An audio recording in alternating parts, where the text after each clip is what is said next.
आज मैं एक बहुत इंपॉर्टेंट टॉपिक के बारे में बात करने वाला हूँ। पुराने घाव क्या वुंड्स, क्रोनिक वुंड, जो घाव नहीं भर रहे हैं। क्योंकि बहुत सारी क्वेरीज आती हैं वैक्यूम थेरेपी रिलेटेड, या घाव को कैसे ठीक करें, घाव क्या होते हैं, किस टाइप के होते हैं, किस कारण से होते हैं, फिर उसके हिसाब से उसका लाइन ऑफ ट्रीटमेंट क्या रहता है। सबसे पहले घाव बनते क्यों? घाव बनने के बहुत सारे कारण हैं। ये खून की सप्लाई डिस्टर्ब है।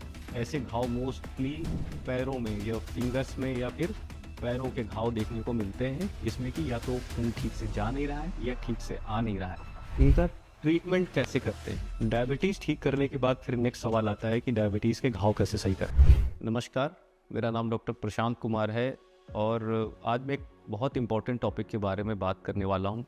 पुराने घाव या वुंड्स, क्रोनिक वुंड्स, जो घाव नहीं भर रहे हैं।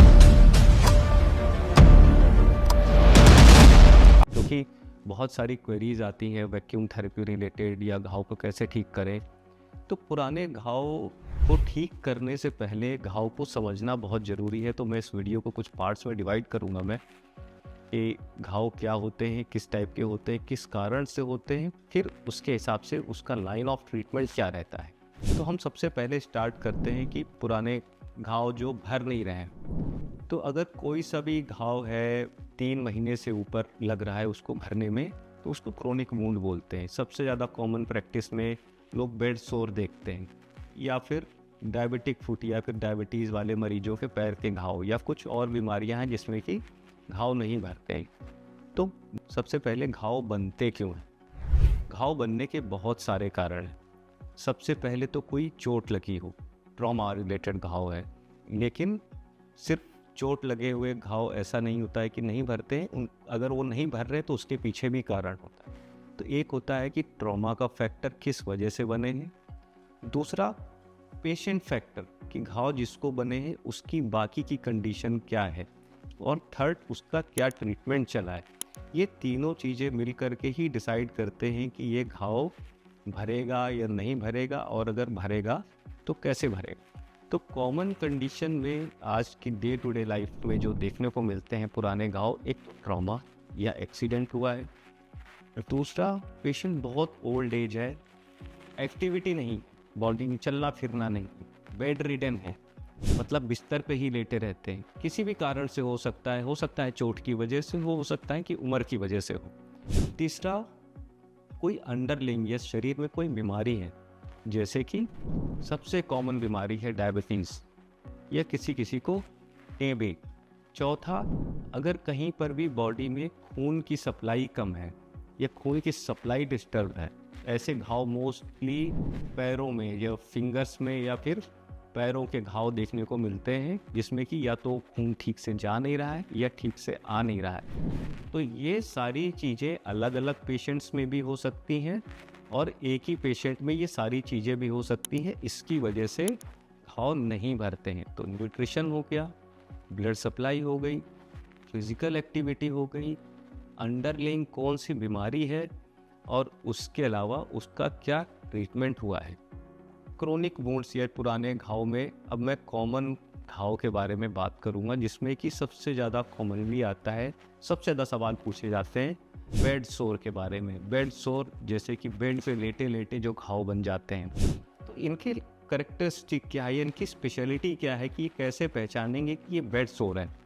तो बेड सोर या फिर प्रेशर अल्सर्स ऐसे बोलते हैं, जिनको कि जो एरिया बेड के कांटेक्ट में सबसे ज़्यादा रहता है, सबसे ज़्यादा प्रेशर में रहता है, उस जगह पे घाव बनते हैं। क्योंकि पेशेंट की कंडीशन ऐसी होती है कि उसके शरीर में इम्यूनिटी नहीं है, न्यूट्रिशन नहीं है, दूसरा बॉडी में सेंसेशंस कम है, जिसकी वजह से धीरे धीरे पहले स्किन ख़राब होती है, फिर स्किन की पूरी लेयर ख़राब होती है, फिर वो घाव बहुत बड़े हो जाते हैं, गड्ढे बन जाते हैं। तो सबसे ज़्यादा कॉमन एरिया होता है टेल बोन के पास वाला एरिया, जिसको कि सैक्रम वाला एरिया बोलते हैं। पेशेंट को लेफ्ट राइट लिटा करके रखने की कोशिश करते हैं लोग, तो एक कूल्हे के साइड में भी बेड सोर बन जाते हैं। किसी की स्पाइन बहुत ज़्यादा ही प्रोमिनेंट है, या रीढ़ की हड्डी बहुत ज़्यादा प्रोमिनेंट है, तो वहाँ पर भी बेड सोर बनते हैं। उसके अलावा हील हो गया, एड़ी वाला एरिया, दूसरा कंधे। तो अगर कोई बेड रिडन पेशेंट है और उसमें ऐसी जगहों पे घाव बन रहे हैं, तो बेड सोर है। बेड सोर नॉन डिपेंडेंट एरिया, मतलब जो बेड के कांटेक्ट में नहीं, उसमें नहीं बनता है। अगर कुछ ऐसा घाव बन रहा है जो कि बेड के कांटेक्ट में नहीं है, तो इसका मतलब कुछ और कारण है उस घाव को बनने का। दूसरा, डायबिटीज़ हो गया। डायबिटीज़ में पेशेंट का इम्यूनिटी सिस्टम या फिर जो कहे कि सेंसेशन जो है, सेंस करने की कैपेसिटी कम हो जाती है लोगों की, जिससे कि पेशेंट को पता ही नहीं चलता है, बॉडी को पता नहीं चलता है कि कुछ कहीं पे इन्फेक्शन हुआ है या कोई छोटी चोट लगी है। और जब बॉडी के सिस्टम को ही नहीं पता चलता है कि इसमें कोई किसी तरीके से ट्रॉमा है या कोई इन्फेक्शन है, तो बॉडी इसको कंट्रोल करने की कोशिश नहीं करती है और इसकी वजह से वो छोटे घाव बहुत बड़े हो जाते हैं। तीसरा, ट्रॉमा हो गया कि कोई चोट लगी है, उसकी वजह से पेशेंट बेड रिडन है और उसको मल्टीपल घाव हो सकते हैं। छोटा एक्सीडेंट है, बड़ा एक्सीडेंट है, तो उसमें साथ बहुत सारे फैक्टर हो गए कि न्यूट्रिशन कम है, पेशेंट खा पी नहीं पा रहा है, साथ में कोई और बीमारी भी है, उसके अलावा एक्टिविटी भी उसकी बहुत रिस्ट्रिक्टेड है। तो ये सब चीज़ें बेड सोर भी बनाते हैं और घाव भरने नहीं देते हैं। एक बहुत कॉमन फैक्टर होता है ब्लड सप्लाई का बनाना, खून की नलियों में रुकावट, जो सुनने में आता है कि पैर सड़ गया, गैंग्रीन हो गया, तो ये खून की नलियों की बीमारी होती है। डायबिटीज़ में भी देखा जाता है कि खून की नलियाँ ब्लॉक हो जाती हैं, ये छोटी नलियाँ ब्लॉक हो जाती हैं, जिसकी वजह से न्यूट्रिशन नहीं पहुंचता है, फिर वो घाव भरता नहीं है, बड़ा होता चला जाता है। कुछ बड़ी खून की नसों की प्रॉब्लम होती हैं, सबसे ज़्यादा स्मोकर्स में देखने को मिलता है। बाकी कुछ खून की परेशानियाँ होती हैं या जिनको कोलेस्ट्रॉल बहुत ज़्यादा रहता है, खून की नलियाँ अंदर से जम गई हैं। इन सब चीज़ों के साथ साथ कुछ और परेशानी है, किडनी रिलेटेड परेशानी है, लिवर रिलेटेड परेशानी है, तो ये सारी चीज़ें इन चीज़ों को मिलके बहुत बड़ा कर देती हैं और घाव को भरने नहीं देती। तो ये कुछ कारण हैं जिसकी वजह से जो घाव है नहीं भरते। अब इनका ट्रीटमेंट कैसे करते हैं, क्योंकि बहुत सारे मैंने पहले भी बताया है कि ड्रेसिंग्स हो गए, वैक्यूम थेरेपी हो गया। बहुत सारे लोग डिसअपॉइंट भी होते हैं कि वैक्यूम थेरेपी से ठीक नहीं हो रहा है क्योंकि बहुत एडवांस थेरेपी है। लेकिन इसके सिर्फ वैक्यूम थेरेपी या किसी एक थेरेपी से घाव की ड्रेसिंग करके ऐसे घाव ठीक नहीं करे जाते। तो इसमें कुछ एक सिरे से चीज़ें देखती रहती हैं सर्जन या डॉक्टर जिसको भी दिखा रहे हैं या हमारे पास आ रहे हैं, तो इसमें पेशेंट को पूरा एग्जामिन करते हैं कि इसमें क्या क्या फैक्टर्स हैं, क्या क्या चीज़ें हैं। क्योंकि सिर्फ हम घाव को ऊपर से ठीक करने की कोशिश करेंगे, अंदर से न्यूट्रिशन नहीं है, अंदर से सप्लाई नहीं है, तो नहीं सही होता है। तो जिसको डायबिटीज़ है उसका डायबिटीज़ सही करना है, जिसके अंदर न्यूट्रिशन या शरीर में पोषण की कमी है उसका पोषण सही करना है, जो हिल डुल नहीं पा रहा है उसको एक्टिविटी देनी है, जिसकी खून की नलियाँ ब्लॉक है उसकी खून की नलियाँ खोलनी है, चाहे मेडिकल मैनेजमेंट दवाइयाँ दे करके हो या फिर किसी प्रोसीजर के थ्रू खून की नलियाँ खोलनी हो।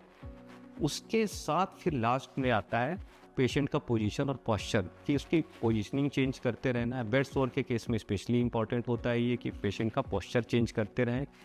और उसके बाद आता है ड्रेसिंग, कि ड्रेसिंग हज़ारों तरीके की ड्रेसिंग है, सिंपल ड्रेसिंग है, कुछ लोग बीटाडीन से करते हैं, कुछ लोग सेवलॉन से, कुछ लोग वेरियस टाइप की क्रीम है, कॉम्प्लिकेटेड वुंड्स हैं, पुराने घाव हैं तो उसमें वैक्यूम थेरेपी भी करते हैं। लेकिन ये सारी ड्रेसिंग्स या ड्रेसिंग के तरीके या फिर थेरेपीज़ ये ऐड ऑन है। जब तक कि पेशेंट का बेसिक कंडीशन सही नहीं होगा, ये ड्रेसिंग से हेल्प नहीं मिलेगी और वो चीज़ें नहीं सही होंगी। अभी हम कॉमन वुंड्स के बारे में बात करते हैं। बेड सोर और डायबिटिक फुट, ये सबसे ज़्यादा मिलते हैं। तो बेड सोर के पेशेंट को कैसे मैनेज करना है किसी भी सर्जरी या थेरेपी से पहले। तो बेड सोर के जो मैंने कारण बताए हैं कि पेशेंट बेड पे लेटा रहता है, तो जितना उसको एक्टिव कर सकते हैं, चाहे वो फिजियोथेरेपी के मदद से हो, चाहे वो उसको उसकी रेगुलर एक्सरसाइज या उसका पोजीशनिंग चेंज करते रहना है। हर 3 घंटे में पेशेंट का पोस्चर चेंज करते रहना है, क्योंकि most of the time 70 years 60 years ऐसे ओल्ड एज के पेशेंट्स होते हैं जो कि खुद से हिल डुल नहीं पाते, तो उनको मदद करनी है दाएं बाएं सीधा, हर 3 घंटे में उनकी पोजीशन चेंज करनी है। दूसरा आता है हाइजीन। हाइजीन साफ़ सफाई, क्योंकि जब पेशेंट बेड रिडन रहता है तो उनका यूरिन, उनका स्टूल सब कुछ बेड पे होता है और वो एरिया बहुत अनहाइजीनिक हो जाता है। तो सफाई का सबसे ज़्यादा ध्यान रखना है, उस एरिया को खुला रखना है, सूखा रखना है, क्योंकि गीला रहता है, भीगता रहता है और धीरे धीरे घाव और इन्फेक्ट होते चले जाते हैं। तीसरा आता है कुशनिंग, कि जिस एरिया पे प्रेशर पड़ रहा है उस एरिया का प्रेशर कैसे कम करें। सबसे पहले तो हमने पोजीशन चेंज कर दी, तो दूसरी जगह पे तो जो बेड है, बेड बहुत सॉफ्ट होना चाहिए, गद्दा मोटा होना चाहिए। उसके अलावा कुछ एयर मैट्रेस आते हैं या वाटर मैट्रेस आते हैं जिसमें कि अंदर गद्दे के अंदर हवा भरी रहती है, समय समय पर फूलते पिचकते रहते हैं, जिसकी वजह से उस एरिया का प्रेशर कम कर। तो न्यूट्रिशन या पोषण, इसके बिना कोई घाव नहीं भरेगा। बहुत सारे ओल्ड एज पेशेंट्स में सबसे ज़्यादा मुश्किल यही होती है न्यूट्रिशन की। अब ये पेशेंट की कंडीशन पर डिपेंड करता है। इनको यूजुअली एक आदमी की भी खुराक नहीं खा पाते और भरने के लिए हमें 1.5 से 2 गुना आदमी की खुराक की ज़रूरत होती है। तो कैसे भी करके उनको हाई प्रोटीन डाइट देना है, विद विटामिन्स हैं, मिनरल्स हैं, जो भी जिसके थ्रू ट्रीटमेंट चल रहा है वो आपको एडवाइस कर सकते हैं कि इनमें न्यूट्रिशन क्या जाना है। विदाउट न्यूट्रिशन ट्रीटमेंट का कोई भी फ़ायदा नहीं होगा। उसके अलावा अंडरलिंग कोई बीमारी है तो उस बीमारी को सही करना है। तो एक हो गया। उसके बाद आती है ड्रेसिंग और पट्टियाँ। तो ड्रेसिंग का जो मेन पर्पज़ होता है, कोई सा भी ड्रेसिंग है, इसका पर्पज़ होता है सफाई कर। हर एक ड्रेसिंग का, कोई भी ड्रेसिंग घाव नहीं भरती है। ड्रेसिंग सिर्फ घाव को साफ़ करती है, एक साफ और फेवरेबल इन्वायरमेंट देती है घाव को, कि जिससे कि बॉडी को हेल्प मिले और वो घाव को भर पाए। तो बहुत तरीके की ड्रेसिंग्स हैं, डिपेंड करता है किस ग्रेड का बेड सोर है। इसमें सिर्फ पट्टियाँ चलनी हैं या फिर कोई थेरेपी होनी है या फिर कोई सर्जरी होनी। तो स्पेशली ड्रेसिंग के लिए सिंपल ड्रेसिंग भी होती हैं आजकल, बहुत सारी रेडीमेड ड्रेसिंग्स भी हैं। बड़े बेड सोर हैं जिसमें कि कुछ हिस्सा बिल्कुल ही ख़राब हो गया है, काला पड़ गया है, सड़ गया है या पस पड़ गई है, ऐसे कंडीशन में उसकी सर्जरी करके वो ख़राब हिस्सा निकालना पड़ता है। क्योंकि वो जो ख़राब हिस्सा होता है वो एक अनहेल्दी एनवायरनमेंट क्रिएट करता है बॉडी के लिए, जिसकी वजह से ये घाव भर नहीं पाते। तो सबसे पहले उसको हटाते हैं सर्जरी से, और उसके बाद फिर हम जो भी थेरेपी है, इसके बाद आता है वैक्यूम थेरेपी। तो वैक्यूम थेरेपी बहुत ज़्यादा एडवांस थेरेपी है। ये घाव को इन्फेक्ट नहीं होने देती है, घाव की हीलिंग स्पीड बढ़ा देती है, सेफ इन्वायरमेंट देती है, जो सारी चीज़ें चाहिए। लेकिन बिना ये सारी पहले वाली चीज़ें करे बिना वैक्यूम थेरेपी में बहुत इफ़ेक्टिव नहीं होती है। तो ये कुछ कॉमन चीज़ें हैं जो हमें बेड सोर के पेशेंट ध्यान रखनी है। अब हमारा जो नेक्स्ट टॉपिक है डायबिटीज़ या डायबिटिक फुट।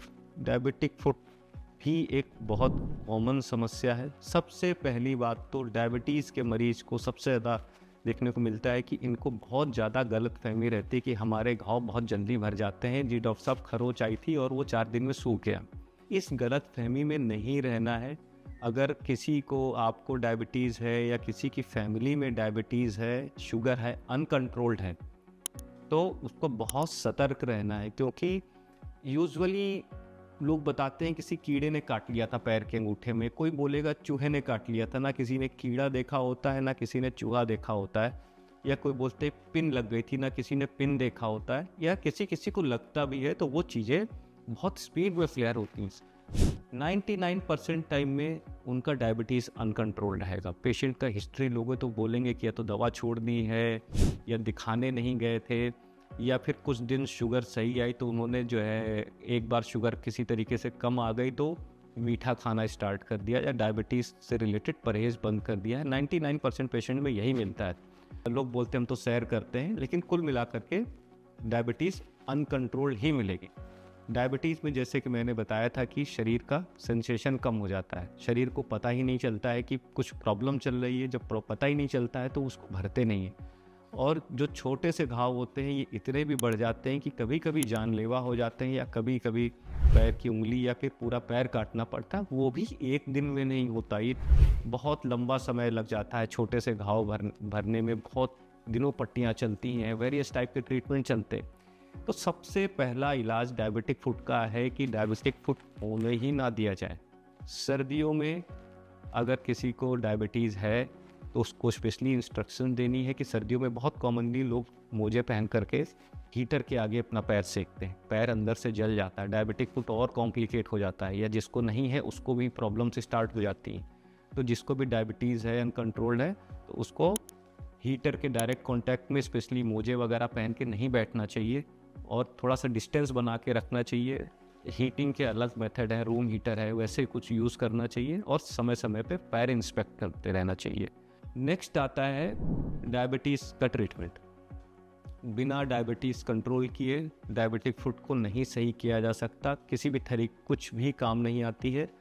डायबिटीज़ में खून की नसें भी बंद हो जाती हैं, तो खून कभी छोटी नसें बंद होती हैं, कभी बड़ी नसें, तो इनका प्रॉपर इवैल्यूएशन होना चाहिए कि ब्लड वेसल में ब्लॉकेज है या नहीं है। क्योंकि सिर्फ डायबिटीज़ ट्रीट करते हैं तब भी बहुत सारे पेशेंट में नहीं ठीक होता है, क्योंकि ब्लड वेसल्स भी बंद हो चुकी होती हैं। ब्लड वेसल्स का एक तो इन्वेस्टिगेशन कि ब्लड वेसल्स ठीक है या नहीं ठीक है, दूसरा डायबिटीज़ ठीक करने के बाद फिर नेक्स्ट सवाल आता है कि डायबिटीज़ के घाव कैसे सही करें। तो घाव बहुत तरीके के होते हैं, सिंपल छोटे पिंपल जैसे से लेकर करके किसी के पेशेंट में पैर में सड़न पैदा हो जाती है। तो ये सब चीज़ें तो इवैल्यूएशन और असेसमेंट के बाद ही डिसाइड किया जा सकता है कि इस पेशेंट में क्या थेरेपी देनी है या क्या सर्जरी करनी है या क्या ड्रेसिंग करनी।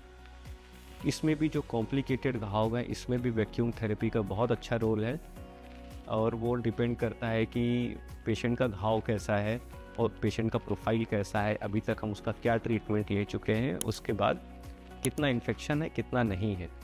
डायबिटीज़ के पेशेंट के लिए एक बहुत इम्पॉर्टेंट टिप है कि फुट इंस्पेक्शन या फुट केयर, कि जिसको भी अनकंट्रोल डायबिटीज़ है वो अपने जितना भी फेस का ध्यान रखते हैं उतना ही पैर का ध्यान रखना होता है। ये डिक्टम है कि आप अपना पैर मुंह से ज़्यादा धोइए, आप उसको इंस्पेक्ट करते रहिए। उसमें कोई भी छोटा क्रैक है, छोटा सा अल्सर है जो पेन नहीं कर रहा है, दर्द नहीं कर रहा है, और डायबिटीज़ अनकंट्रोल है, कभी भी नेगलेक्ट नहीं करना चाहिए। ये सब चीज़ें बहुत बड़ी हो जाती हैं। तो जितने भी तरीके के घाव हैं, हमने पुराने घाव के बारे में बात करी है, ये वेरियस टाइप के घाव हैं, और इनका जो सबका एक है बेसिक रूट कॉज इवेलुएट करना है, उसके बाद उसकी प्रॉपर स्पेसिफिक थेरेपी देनी है। इन सिनेरियोज़ में बहुत तरीके के पेशेंट्स आते हैं, बहुत सबको अलग अलग कॉम्बिनेशन ऑफ सिम्टम्स या कॉम्बिनेशन ऑफ बीमारियां हो सकती हैं। तो इसके लिए असेसमेंट बहुत ज़रूरी है, और आप हॉस्पिटल में विज़िट करिए, दिखाइए, इसके पहले कि ये चीज़ें बहुत बड़ी हो जाए। और जो बेसिक केयर है, जो बेड सोर के बारे में बताया है या डायबिटिक फुट के बारे में बताया है, ये सबके लिए बराबर है। इन चीज़ों का सबके लिए ध्यान रखना है, और उम्मीद करता हूँ कि किसी को ऐसी प्रॉब्लम ना हो, और अगर किसी को है तो वो जल्द से जल्द ठीक हो जाए। Thank you so much and take care.